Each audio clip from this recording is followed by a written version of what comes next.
ইসরায়েলে এবার মিসাইল ছুড়েছে ইয়েমেনের সশস্ত্র বিদ্রোহী গোষ্ঠী। ইরানের সমর্থনে তারা এই কাজটি করেছে। ইরান যুদ্ধ শুরু হওয়ার 1 মাসের মাথায় ইয়েমেনের সশস্ত্র বিদ্রোহী গোষ্ঠী যুদ্ধের মাঠে অবশেষে নামলো।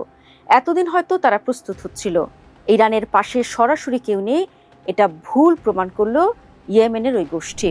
এমনিতেই তারা ইরানের পৃষ্ঠপোষকতায় চলে। শনিবার তারা ইসরায়েলে যে মিসাইল ছুড়েছে সেটি একটি ব্যালিস্টিক মিসাইল। ইরান সমর্থিত ওই গোষ্ঠী ঘোষণা দিয়েছে ইসরায়েল ও আমেরিকা হামলা বন্ধ না করা পর্যন্ত তারাও হামলা চালিয়ে যাবে। এতে ইরানের শক্তি একদিকে যেমন বেড়ে গেল, তেমনি ইসরায়েল ও আমেরিকার দুশ্চিন্তা আরও বাড়ল। এমনিতে ইরানের সমর্থনে লেবাননের সশস্ত্র প্রতিরোধ গোষ্ঠী ইসরায়েলে হামলা চালাচ্ছে।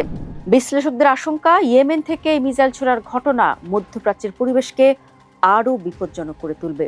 কারণ ইয়েমেনের সশস্ত্র বিদ্রোহী গোষ্ঠী যুদ্ধে জড়িয়ে পড়া মানে হলো লোহিত সাগরের নিরাপত্তা হুমকির মুখে পড়া। এখন আমেরিকা ও ইসরায়েল যদি ইয়েমেনের এই পদক্ষেপের পাল্টা জবাব দেয়, তাহলে যুদ্ধ আরও দীর্ঘ হতে পারে। ইয়েমেনের সশস্ত্র বিদ্রোহী গোষ্ঠী এবার বলেই দিয়েছে, ইরানের বিরুদ্ধে হামলা চলতে থাকলে তারা গত বছরের মতো লোহিত সাগরে আবারও আতঙ্ক সৃষ্টি করবে। তারা আরও বলেছে, শুধু ইসরায়েল না, ইরানের সঙ্গে যে দেশই ঝামেলা করবে তাদের বিরুদ্ধেই ব্যবস্থা নেওয়া হবে। দর্শক, আপনারা নিশ্চয়ই জানেন, ইরানের পাশাপাশি লেবাননেও যুদ্ধ চালাচ্ছে ইসরায়েল।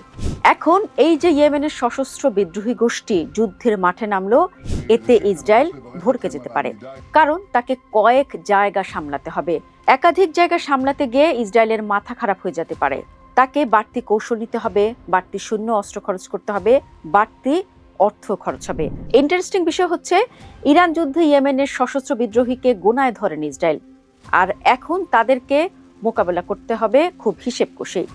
এই যে ইয়েমেনি গোষ্ঠী ইসরায়েলে মিসাইল হামলা করলো, ইসরায়েল সেটা ধ্বংস করেছে বলে দাবি করেছে ইসরায়েলের প্রতিরক্ষা বাহিনী আইডিএফ। তবে ইয়েমেন থেকে মিসাইলের কারণে সাইরেন বাজাতে বাধ্য হয় ইসরায়েল। এমনিতেই ইসরায়েলবাসী স্বস্তিতে নেই।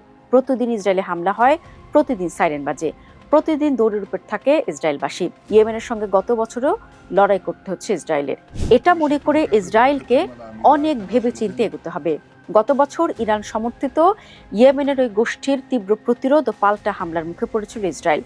গাজায় ফিলিস্তিনিদের উপর ইসরায়েলের অন্যায় আক্রমণের জবাবে শক্ত ব্যবস্থা নিয়েছিল ইয়েমেনের সশস্ত্র বিদ্রোহী গোষ্ঠী। ফিলিস্তিনের নিরীহ নিরস্ত্র মানুষের বিরুদ্ধে খুব মাস্তানি করেছিল ইসরায়েলি বাহিনী।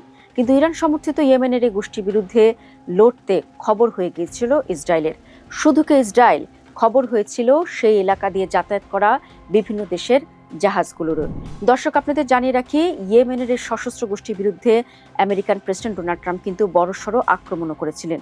কিন্তু ইয়েমেনি বাহিনীর দৃঢ়তার মুখে শেষ পর্যন্ত অভিযান গুটিয়ে নিতে বাধ্য হন ট্রাম্প। বিশ্লেষকদের মধ্যে ইয়েমেনের সশস্ত্র বিদ্রোহী গোষ্ঠী পর্যায়ক্রমে বাব আল মান্দেব প্রণালী নিয়ন্ত্রণে নিতে পারে। আমরা যদি 2025 সালের যুদ্ধের দিকেও নজর দিই, সে সময় কিন্তু এই প্রণালী পুরোপুরি দখলে রেখেছিল ইয়েমেনের এই বিদ্রোহী গোষ্ঠীরা। আপনারা নিশ্চয়ই জানেন, এই প্রণালী দিয়ে সুয়েজ খালে যেতে হয়। সুয়েজ খাল দিয়ে প্রতিদিন গড়ে 50 থেকে 60টি বাণিজ্যিক জাহাজ চলাচল করে। কাজেই নিশ্চয়ই বুঝতে পারছেন, সামনে আরও সংকট আসতে পারে।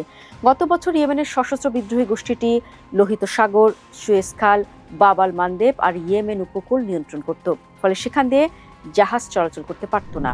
ওই পানিপথ দিয়ে চলাচল করা সমস্ত জাহাজকে আফ্রিকা ঘুরে যাতায়াত করতে হতো। এতে পয়সা খরচ হতো বেশি, সময়ও লাগতো। বিশ্ব বাণিজ্যে সেটার একটা বাজে প্রভাব পড়েছিল। এবারও তেমন হলে বিশ্ব অর্থনীতির ক্ষতি হতে পারে। কারণ এমনিতেই ইরান যুদ্ধের কারণে গোটা বিশ্বের অর্থনৈতিক পরিস্থিতি সুখকর নয়। বর্তমানে হরমুজ প্রণালী প্রায় অচল। এতে সারা বিশ্বের জ্বালানির দাম চড়া, কারণ এই প্রণালী দিয়ে বিশ্বের 5 ভাগের 1 ভাগ জ্বালানিবাহী জাহাজ চলাচল করে। তাছাড়া হরমুজ প্রণালীতে জাহাজ আটকে আছে দিনের পর দিন। এতে জাহাজগুলোর মালিককে গুনতে হচ্ছে বাড়তি টাকা। মাঝে এমন শোরগোল উঠেছিল যুদ্ধ থেমে যেতে পারে, কিন্তু বিশ্লেষকদের কেউ কেউ বলেছিলেন যুদ্ধ সহজে থামবে না, বরং নানা মাত্রায় লম্বা হতে পারে।